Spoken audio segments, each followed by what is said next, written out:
আকিকা না করলে শিশুর কি কোনো ক্ষতি হয়? না, আকিকা না করলে শিশুর কোনো ক্ষতি হয় না। আকিকা সম্পর্কে সঠিক ধারণা জেনে রাখুন। ১. আকিকা ফরজ বা ওয়াজিব নয়। ২. আকিকা না করলে শিশুর কোনো গুনাহ হয় না। ৩. শিশুর আয়ু বা রিজিকে আকিকার কোনো প্রভাব পড়ে না। ৪. শিশুর অসুস্থতা বা দুর্ঘটনার সাথে আকিকার কোনো সম্পর্ক নেই। ৫.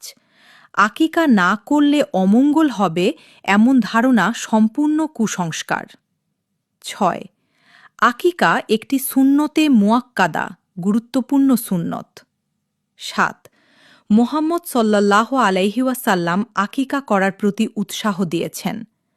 সামর্থ্য থাকলে আকিকা করা অনেক সওয়াবের কাজ। ৮. সামর্থ্য না থাকলে আকিকা না করলেও কোনো সমস্যা নেই।